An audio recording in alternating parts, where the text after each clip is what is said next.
Good morning student. आज का जो हमारा टॉपिक है, जो 500 प्लस इम्पॉर्टेंट क्वेश्चन की सीरीज चल रही थी, उस सीरीज में आज हम लोग पहुंच चुके हैं आपका 371 तक क्वेश्चन तक। तो यानी आज का ये पहला क्वेश्चन रहेगा और इस सीरीज का इतना क्वेश्चन है। तो इस बात को ध्यान में रखिएगा आप लोग। और जितने क्वेश्चन इसमें 10 क्वेश्चन लिए गए हैं और 10 क्वेश्चन का सलूशन भी इसमें मिल जाएगा आपको। मैं इसका सलूशन भी आपको बताऊंगा कि कैसे इसमें लगाए जाएंगे। तो चलिए मैं वीडियो को स्टार्ट करता हूँ। देखिए, पहला क्वेश्चन पूछा जा रहा है आपसे कि एक गैस हाइड्रोजन से 16 गुना भारी है, इसका अणुभार होगा। चलिए, अणुभार पूछा जा रहा है तो आप बता सकते हैं इस क्वेश्चन का राइट आंसर क्या होगा। चलिए 30 सेकंड का वेट कर लेते हैं हम आपका। 30 सेकंड में आप कमेंट में बता सकते हैं कि इस क्वेश्चन का राइट आंसर क्या होगा। उसके बाद हम इसका सलूशन देंगे आपको। जब भी आपसे पूछा जाएगा अणुभार, और देखिए यहाँ पे, चलिए मैं बता दूँ इस क्वेश्चन का जो राइट आंसर होगा ऑप्शन डी होगा। कैसे होगा मैं आपको ये बताता हूँ। देखिए, हमसे पूछा गया कि गैस के एक का दिया गया 16 गुना है, तो आप जानते हैं कि गैस जब भी होगा, अगर हाइड्रोजन गैस की बात किया है तो ये H2 होगा, अगर नाइट्रोजन की कहेगा तो N2 होगा, ऑक्सीजन कहेगा तो O2 होगा, अगर क्लोरीन का कहेगा Cl2 होगा। यानी जिसका कहेगा 2, यानी गैस में क्या होते हैं कि दो क्या होते हैं, द्विपरमाणु होते हैं, यानी दो परमाणु होंगे जब भी होंगे गैस में। तो एक हाइड्रोजन कभी अकेले गैस नहीं रहेगा। ये देखिए, ऑक्सीजन कभी अकेले नहीं रहेगा। मतलब जब भी गैस की बात करेगा तो गैस हमेशा दो अणु में आते हैं। तो चलिए, एक का कितना है, 16 है। तो आप जानते हैं कि गैस की बात कर रहा है, गैस का अणुभार पूछा जा रहा है, तो गैस होगा तो क्या होगा, 32 होगा, दुगुना हो जाते हैं। इसका राइट आंसर इसलिए ऑप्शन डी हो जाएगा। चलिए नेक्स्ट क्वेश्चन देखिए। अगला क्वेश्चन है, अगला क्वेश्चन दिया है कि क्लोरीन और ओजोन की विसरण दरों का अनुपात दिया गया है आपसे 7 संबंधित 6 है। यदि क्लोरीन का अणुभार 72 है तो ओजोन का वाष्प घनत्व होगा। चलिए बताइए इस क्वेश्चन का राइट आंसर क्या होगा। आपको यहाँ पे ख्याल क्या याद रखना है, क्या इसमें तरीका है कि यहाँ दे दिया गया है क्लोरीन का अणुभार दिया है और वाष्प घनत्व पूछ रहा है। चलिए बता दीजिए, थोड़ा सा टाइम देते हैं आपको बताने के लिए आंसर, इसके बाद हम इसका सलूशन आपको देंगे। चलिए अब देखिए इसको लगाते कैसे हैं। ये जो क्वेश्चन है इसको लगाएंगे कैसे, देखिए मैं बताता हूँ। थोड़ा सा और नीचे, जी बिल्कुल। अब देखिए, क्लोरीन का जो और ओजोन का दरों का अनुपात दिया गया। देखिए आपको सूत्र क्या होता है, R1/R2 बराबर √M2/M1 होता है। तो अधिक से अधिक स्टूडेंट यही मिस करते हैं कि M2/M1 होता है, तो यहाँ इसकी वैल्यू नहीं रखते हैं। तो ये देखिए, आपको क्लोरीन का अणुभार दे दिया गया, लेकिन ओजोन का क्या पूछ रहा है आपसे, वाष्प घनत्व पूछ रहा है। तो वाष्प घनत्व को किससे दिखाएंगे, डी से पूछ रहा है। तो इसलिए यानी ये सूत्र आपका नहीं रखेंगे। आप लोग ये सूत्र रखते हैं, यही मिस्टेक होती है, ये सूत्र नहीं रखेंगे। यहाँ कौन सा सूत्र रखेंगे, आपको M1 की जगह M2 की जगह आपको D2 रखना है और M1 की जगह D1 रखना है। ये भी सूत्र होता है, मैंने इसका एक्सप्लेन किया हुआ है। चलिए, जो वीडियो बनाया था इस पर क्वेश्चन वाले की, इस तरीके के क्वेश्चन पर मैंने वीडियो बना दिया है, ऊपर आपको आई बटन में मिल जाएगी, देख लीजिएगा इस तरीके के क्वेश्चन कैसे सॉल्व किया जाता है। बिल्कुल व्हाइट बोर्ड पर बताया है मैंने। चलिए, यहाँ दिया गया है किसका, तो सबसे पहले हम क्लोरीन का जो दिया गया है आपसे, क्लोरीन का आपको दिया गया है अणुभार, तो इसको हम पहले घनत्व में चेंज कर लेते हैं। तो जानते हैं कि सूत्र क्या होता है, अणुभार बराबर वाष्प घनत्व गुणे 2, यानी 2 गुणे वाष्प घनत्व। अणुभार बराबर क्या होता है, सूत्र आपका नोट कर लीजिए, अणुभार बराबर 2 गुणे वाष्प घनत्व। तो हमको निकालना क्या है, वाष्प घनत्व। तो वाष्प घनत्व अणुभार कितना है, 72 है, अपान कितना हो जाएगा, 2 हो जाएगा। यहाँ से इसका कैलकुलेशन करेंगे तो आपका आएगा 36, यानी 36 आ जाएगा डी। ये किसका आएगा, क्लोरीन। तो यानी क्लोरीन का रहेगा तो D1 है, और ओजोन का क्या करना है, D2 हमको क्या करनी है, ज्ञात करनी है। कैसे आप समझेंगे, कौन 1 होगा कौन 2 होगा, इसमें भी कन्फ्यूजन रहती है कि कौन 1 होगा कौन 2 होगा, यानी कौन D1 होगा कौन D2 होगा। देखिए प्रश्न में आपसे जब भी नाम लेगा, सबसे पहले किसका नाम लिया, क्लोरीन का, तो ये आपका D1 हो जाएगा, और ओजोन का नाम दूसरे लिया है, यानी सबसे पहले क्लोरीन। तो क्लोरीन का जो वाष्प घनत्व होगा D1 हो जाएगा, और ओजोन का क्या होगा, D2 होगा। तो अब यहाँ से आपको निकाल लीजिए R1। देखिए R1 सूत्र क्या होगा, R1 अपान R2 अपान बराबर अंडर रूट D2 अपान D1 होगा। तो अब यहाँ से वैल्यू रखना क्या है, अनुपात कितना होगा आपका यहाँ 7, ये हो जाएगा इसकी वैल्यू 7 अपान 6 हो जाएगी। और ये D2 हमको क्या करनी है, D2 की वैल्यू क्या है ज्ञात ही करनी है, और D1 की वैल्यू क्या आई है 36 आई है। ये अगर हम इसको ये रूट हटाएंगे तो ये क्या हो जाएगा हमारा स्क्वायर हो जाएगा। तो स्क्वायर होकर क्या आएगा, देखिए मैं इसको स्क्वायर करेंगे तो 7 का स्क्वायर क्या होगा आपका 49 अपान 6 का 36 बराबर, ये देखिए कड़ी हट जाएगी, कड़ी हटने के बाद आ जाएगा ये 36। तो इसको कैलकुलेशन करेंगे, ये कट जाएगा नीचे है, तो यहाँ से फाइनली क्या मिलेगा D2 बराबर 49। ये होगा इस क्वेश्चन का राइट आंसर। तो देखिए मिलते हैं, ज़रा ऑप्शन में देखेंगे कौन है। तो ऑप्शन देखेंगे तो ऑप्शन आपको दिखाई देगा, ऑप्शन ए इस क्वेश्चन का राइट आंसर होगा। बिल्कुल आपको इसी तरीके से क्वेश्चन लगाने हैं। चलिए अगला क्वेश्चन देखते हैं। अगला क्वेश्चन देखिए, अगला क्वेश्चन दिया गया किसी एक क्षारकीय अम्ल के 0.272 ग्राम को चूर्ण उदासीन के लिए n/10 यानी नॉर्मलता अपन में दिया गया है 10। तो सोडियम हाइड्रोक्साइड के 20 cc लगे हैं, तो अम्ल का अणुभार पूछा जा रहा है। तो ध्यान रखना कि जो अणुभार पूछा है, परमाणु भार पूछेगा तो तुल्यांकी भार गुणे संयोजकता रखेंगे, लेकिन यहाँ आपसे क्या पूछा जा रहा है, अणुभार पूछा जाता है। अणुभार पूछ रहा है तो तुल्यांकी भार गुणे क्षारकता रख देंगे। ये क्षार का है तो क्षारकता रख देंगे, अम्ल का रहेगा तो अम्लता रख देंगे। ये क्षार का है, किसका है, क्षार का है। तो अणुभार मैं बता दूं आपको कि अणुभार ये आपसे लगेगा नहीं, अगर लगेगा तो अच्छी बात है। अणुभार बराबर क्या होगा, तुल्यांकी भार यानी ई गुणे क्षारकता होगी। तो क्षारकता होगी, मैं जो बोल रहा हूँ उसको नोट करते जाइए। क्षारकता आपको क्या पता रहना चाहिए इसके लिए, तुल्यांकी भार और क्षारकता अगर पता रहेगी आपको तो इस क्वेश्चन में आपको अम्ल का अणुभार निकालना है तो अणुभार निकाल लेंगे आप। अम्ल का अणुभार निकालना था इसलिए हमने तुल्यांकी भार गुणे क्षारकता रखा है, तुल्यांकी भार गुणे क्षारकता रखा है। अगर आपको क्षार का निकालना रहता तो अम्ल यानी यहाँ तुल्यांकी भार गुणे अम्लता रखते हैं।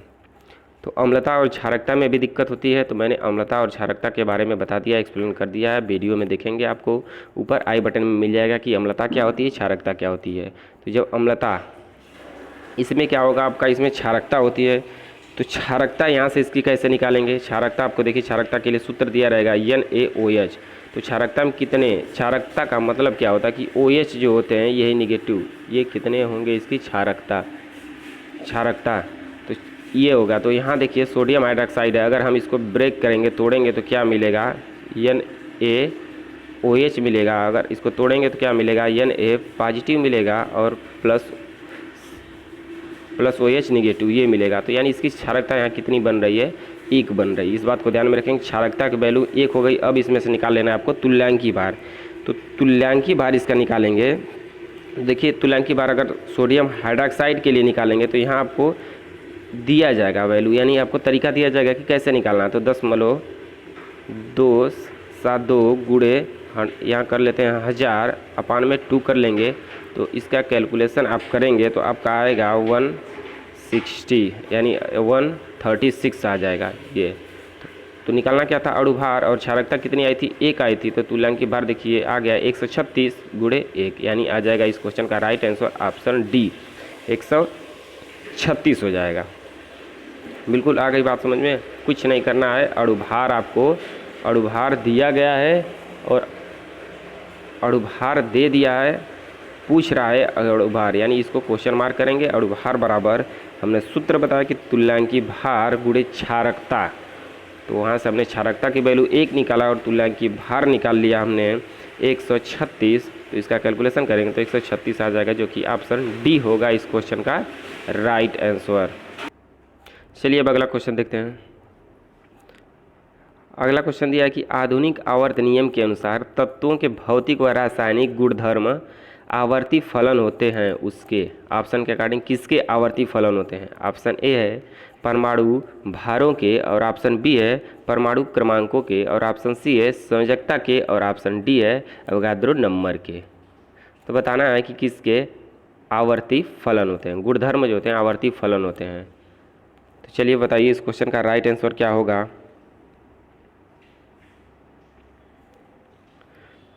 तो मैं बता दूं इस क्वेश्चन का राइट आंसर ऑप्शन बी इस क्वेश्चन का राइट आंसर हो जाएगा। परमाणु क्रमांकों के आवर्ती फलन होते हैं। नेक्स्ट क्वेश्चन, अगला क्वेश्चन है कि 0.2 यानी 2.6 ग्राम जस्ते से तनु सल्फ्यूरिक अम्ल की प्रतिक्रिया द्वारा कितने हाइड्रोजन प्राप्त होगा। प्रतिक्रिया द्वारा कितने हाइड्रोजन प्राप्त होगा। देखिए इसको कैसे लगाएंगे, बिल्कुल इम्पॉर्टेंट क्वेश्चन है, ये महत्वपूर्ण प्रश्न है। देखिए इसको लगाने का तरीका देखिए, मैं इसको बता दे रहा हूँ आपको। इस तरीके के क्वेश्चन हमने बताया नहीं तो मैं इसको बता दे रहा हूँ, और इस पर जल्दी आपको वीडियो में मिल जाएगी इस तरीके के क्वेश्चन की।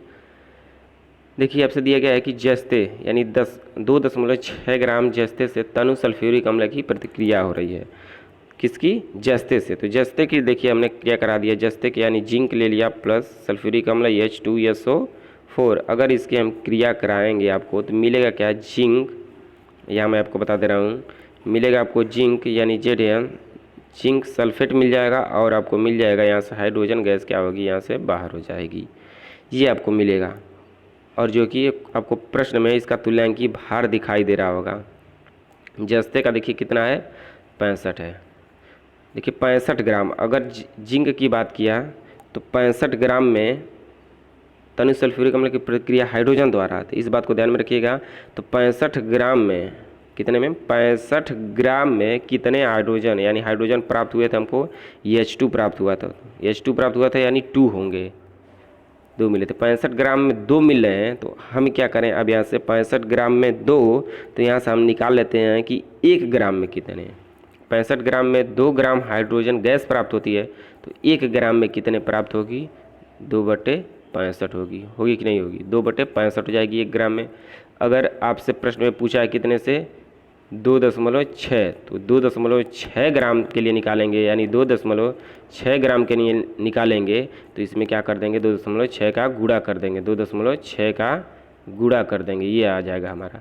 तो यहाँ से अब इसका कैलकुलेशन करेंगे तो आपको आएगा, पता होगा किसका कैलकुलेशन करना है, 2/65 ये आया था। अगर इसमें 2.6 की निकालनी है तो इसका कैलकुलेशन आप करेंगे तो आ जाएगा ऑप्शन सी, देखेंगे तो 0.08 ग्राम आ जाएगा। इसका राइट आंसर ऑप्शन सी हो जाएगा इस क्वेश्चन का राइट आंसर। पहले क्या करना है आपको, पहले जो क्रिया दे गई थी, जो अभिक्रिया यहाँ दे गई है, तो हमने अभिक्रिया को दिखाया था आपको कि जिंक किससे कर रहा है, सल्फ्यूरिक अम्ल से कर रहा है, सल्फ्यूरिक अम्ल से। तो क्रिया करके क्या बना लेगा आपका, यहाँ से बना था जिंक सल्फेट बना रहा था, जिंक सल्फेट, और हाइड्रोजन गैस क्या हो रही थी, बाहर हो जा रही थी। तो हाइड्रोजन गैस बाहर हो जाती है, जिंक सल्फेट बना रहा था।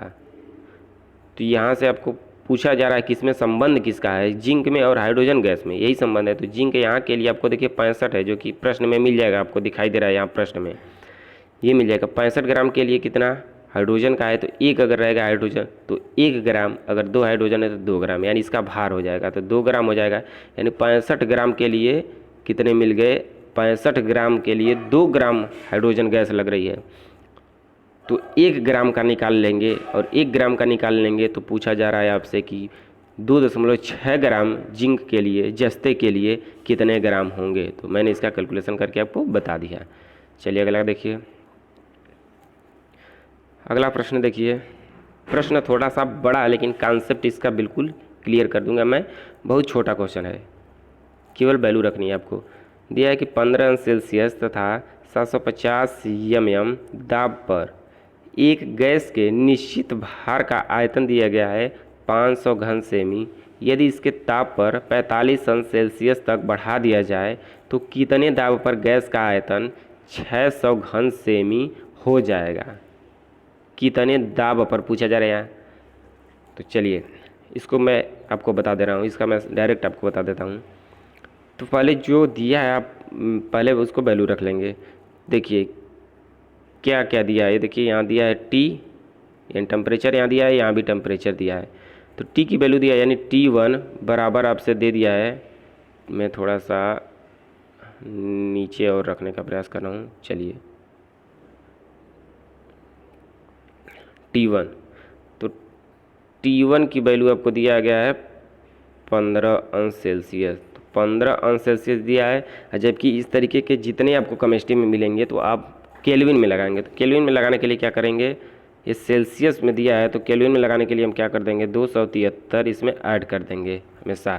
तो 273 इसमें ऐड करेंगे तो आपकी वैल्यू जो T1 है, तो ये यहाँ 273 जब ऐड करेंगे तो आपका आएगा 288 आ जाएगा ये। अब देखिए T2 निकाल, तुरंत T2 निकाल लेते हैं। तो T2 वैल्यू देखिए यहाँ पर दिया है 45 दिया है, तो 45 में अगर 273 ऐड करेंगे तो आपका कितना आएगा, 318 आ जाएगा। डायरेक्ट कर दे रहा हूँ, 318 यहाँ से आ जाएगा। अब किसकी वैल्यू पता हो गई, T1 और T2 की वैल्यू यहाँ से पता हो गई। तो इसको नोट करते जाइए आप, यहाँ T1 की वैल्यू है, यहाँ T2 की वैल्यू है, इसको नोट कर लीजिए। इसके बाद आगे वैल्यू निकालते हैं। चलिए अब इसके बाद देखिए अगला क्या दिया है, अगला दिया है आपको 750 mm दाब पर, यानी 750 यानी P1 बराबर कितना दिया है, 750 दिया है। और इसके बाद देखिए P2 कहाँ है, P2 आपको कहीं दिखाई दे रहा है, नहीं। P2 आपको ज्ञात करना है। देखिए पूछा जा रहा है कि कितने दाब पर गैस के आयतन 600 घन सेमी हो जाएगा। तो यानी P2 बराबर क्वेश्चन मार्क ये होगा, इसको भी नोट करिए। इसके बाद हम अगला स्टेप निकालते हैं। अगला स्टेप देखिए आपको इसमें आयतन दिया है, आयतन यानी घन सेमी, देखिए आयतन ये दिया है। तो आयतन V1 बराबर आपका हो जाएगा 500 और V2 बराबर क्या होगा, 600 हो जाएगा। देखिए नीचे दिया है V2, इसको भी नोट करिए। अब देखिए सूत्र क्या होता है, सूत्र मैं बता दूं, सूत्र होता है P1 V1 अपान T1 बराबर P2 V2 अपान T2 होता है। सारी वैल्यू रख लेनी है और इसकी वैल्यू ज्ञात करनी है। P2 की वैल्यू ज्ञात करनी है, बाकी सेम सब कुछ वैल्यू दिया है आपको। देखिए P2 बराबर यहाँ से क्या आ जाएगा, तो अगर वैल्यू रखेंगे तो P2 बराबर आ जाएगा, मैं इसको नोट कर दे रहा हूँ, आप लोग कैलकुलेशन करने का प्रयास करिएगा। कैलकुलेशन करेंगे तो बिल्कुल आसान हो जाएगा आपके लिए। कैलकुलेशन करके P2 की वैल्यू निकाल लेंगे बिल्कुल आसान से। अगर P2 की वैल्यू निकालेंगे, P2 की वैल्यू आएगी 690 mm आ जाएगी आपकी मिमी, यानी मिमी आ जाएगी। इस तरीके से ऑप्शन बी हो जाएगा इस क्वेश्चन का राइट आंसर। बिल्कुल आप लगाने का प्रयास करिएगा, नहीं आएगा तो कमेंट में बताइएगा, फिर मैं इसका सोल्यूशन आपको व्हाट्सएप ग्रुप पर दे दूंगा। अगर कमेंट आया तो व्हाट्सएप ग्रुप पर सोल्यूशन भी दे दूंगा। चलिए अगला क्वेश्चन देखिए। अगला क्वेश्चन दिया कि तांबे का तुल्यांकी भार दिया गया है 31.8 एवं उसकी विशिष्ट ऊष्मा दी गई है कि 0.1 है, तो तांबे का सही परमाणु भार होगा। अब देखिए इसको दो तरीके से लगा सकते हैं, इस क्वेश्चन को आप दो तरीके से लगा सकते हैं। बिल्कुल अगर आपको आ रहा हो तो अब 30 सेकंड का टाइम है, आप आंसर बता सकते हैं। चलिए बताने का प्रयास करिएगा, सभी लोग फटाफट आंसर बताने का प्रयास करिएगा।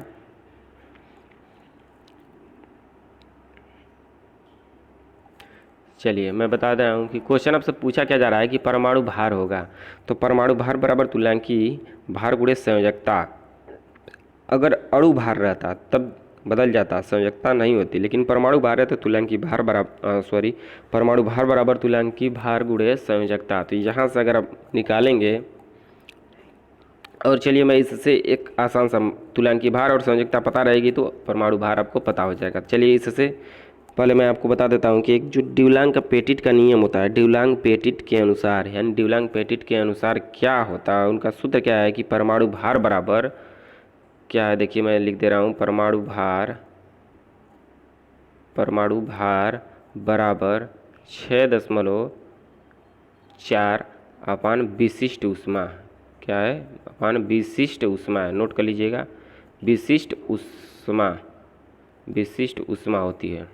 ये सूत्र होता है कि परमाणु भार बराबर 6.60 अपान विशिष्ट ऊष्मा। कब ये सूत्र लागू होगा, जब आपको प्रश्न में विशिष्ट ऊष्मा मिल जाएगी, परमाणु भार निकालना रहेगा तब।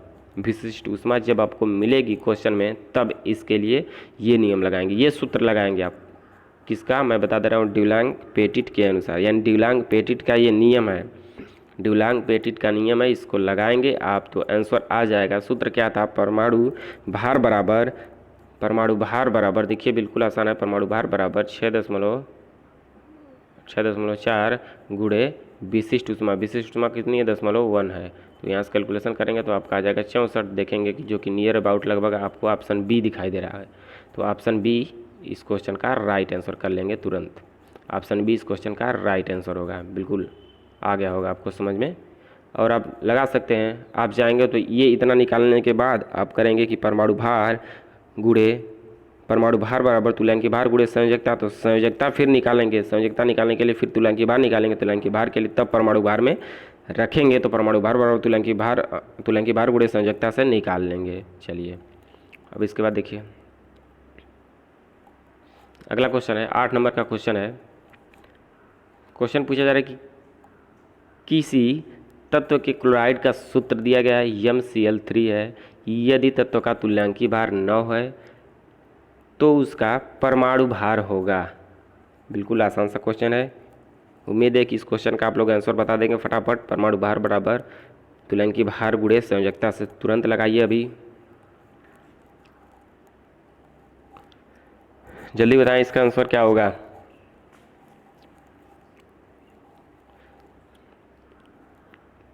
चलिए मैं बता देता हूँ, देखिए आपको दिया है MCl3, तो यहाँ से इसकी संयोजकता क्या होगी, संयोजकता इसकी आ जाएगी 3 आ जाएगी, बिल्कुल कुछ नहीं करना है, संयोजकता इसकी 3 आ जाएगी। और इसका तुल्यांकी भार कितना दिया है, 9 दिया है, तो मैंने क्या कहा, परमाणु भार बराबर तुल्यांकी भार गुणे संयोजकता यानी वैलेंसी। यहाँ से क्या है, तुल्यांकी भार कितना आया है आपका 9 जो कि प्रश्न में दिया है, गुणे वैलेंसी कितनी है 3 है, कैलकुलेशन करेंगे कितना आएगा 9 त्रिक 27 हो जाएगा। इस क्वेश्चन का ऑप्शन सी दिखाई दे रहा है आपको, ऑप्शन सी देखिए 27 इस क्वेश्चन का राइट आंसर होगा। बिल्कुल आसान सा क्वेश्चन था, 27 इस क्वेश्चन का राइट आंसर होगा। चलिए अगला देखिए, अगला क्वेश्चन, अगला क्वेश्चन है 2.08 ग्राम जस्ते को सिल्वर नाइट्रेट के विलयन में डालने पर 6.92 ग्राम सिल्वर विस्थापित हुई, यदि जस्ते का तुल्यांकी भार 32.5 हो तो चांदी का तुल्यांकी भार होगा। चलिए जस्ते का तुल्यांकी भार दिया है और चांदी का पूछ रहा है। देखिए आपको जब भी इस तरीके के क्वेश्चन मिलेंगे तो मैं इसका सलूशन बता दे रहा हूँ, इस तरीके के क्वेश्चन को आपको कैसे लगाना है बिल्कुल आसान तरीके से। इसके लिए आप लोग सूत्र नोट करिएगा, जस्ते का द्रव्यमान बटे जस्ते का तुल्यांकी भार। नोट करिए जल्दी फटाफट, सभी लोग लिखिए जल्दी से। क्या लिखना है, जस्ते का द्रव्यमान, किसका, जस्ते का यानी जिंक का द्रव्यमान बटे जिंक का तुल्यांकी भार, Zn का ई तुल्यांकी भार इक्विवेलेंट तुल्यांकी भार बराबर चांदी का द्रव्यमान बटे चांदी का तुल्यांकी भार।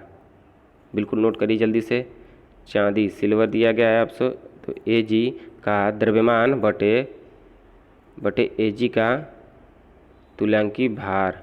चलिए बिल्कुल आपको यही सूत्र है और आपको मिल जाएगा, जिंक का द्रव्यमान मिल जाएगा, सिल्वर का द्रव्यमान मिल जाएगा, तो इसको रख लेंगे जिंक का द्रव्यमान सिल्वर का द्रव्यमान। और आपसे एक और वैल्यू आपको दी गई है कि जिंक का जो तुल्यांकी भार है ये भी आपको दिया गया है, और आप सिल्वर का तुल्यांकी भार निकाल लेंगे यहाँ से।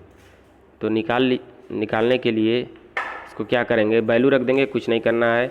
जिंक का आपको देखिए दिया है 2.08 ग्राम दे दिया गया है जिंक का, और सिल्वर का आपको दिखाई दे रहा है यहाँ पे दिया है 6.92 ग्राम दिया है सिल्वर का, और तुल्यांकी भार दे दिया गया है जस्ते का, आपको जिंक का मिल जाएगा 32.5 दिया है।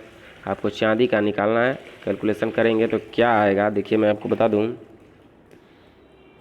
Ag यानी सिल्वर का जब निकालेंगे आप तुल्यांकी भार तो आपको मिलेगा यहाँ से 32.5 गुणे 6.92 अपान 2.08 मिल जाएगा। अब इसका कैलकुलेशन करिएगा, कैलकुलेशन करने के लिए देखिए दशमलव, ये दशमलव देखिए कैंसिल हो गया, बराबर थे। तो इसका कैलकुलेशन करेंगे तो AG का तुल्यांकी भार जो होगा ये आपको प्राप्त हो जाएगा 108.12, ये प्राप्त होगा 108.12 ये प्राप्त हो जाएगा इसका तुल्यांकी भार, जो कि ऑप्शन देखेंगे तो ऑप्शन डी इस क्वेश्चन का राइट आंसर होगा। बिल्कुल आपको जब भी दो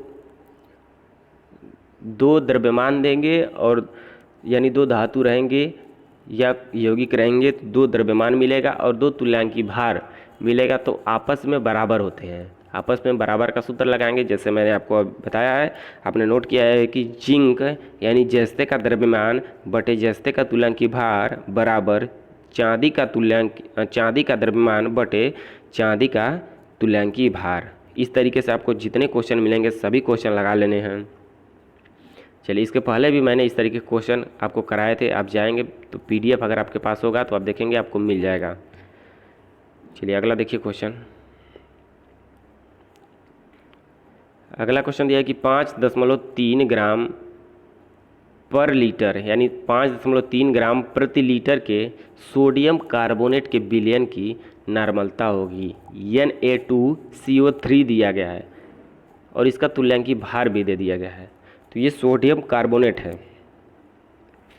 देखिए इसको कैसे लगाएंगे, बिल्कुल आसान है। हमने इसके पहले आपको जो बताया था आज का 5वें नंबर का क्वेश्चन, सेम उसी तरीके से लगाना है इसको।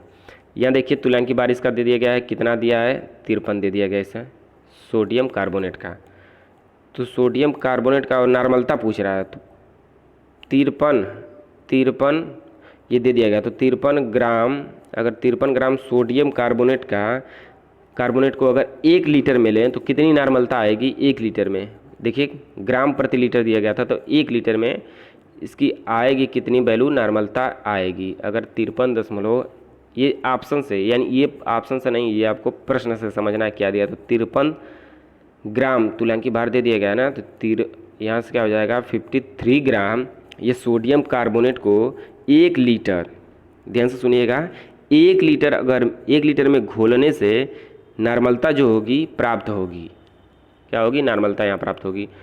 तो अगर हम निकाल लें कि 1 ग्राम के लिए, तो 1 ग्राम सोडियम कार्बोनेट को 1 लीटर में घोलने से नॉर्मलता कितनी हो जाएगी, यहाँ आपकी N/53 होगी कि नहीं होगी बताइए, N/53 ये आ जाएगी। और आपसे पूछा कितना जा रहा है कि 5.3 ग्राम के लिए, तो यहाँ से बिल्कुल इसी में क्या कर दीजिए आप 5.3 ग्राम का गुणा कर दीजिए।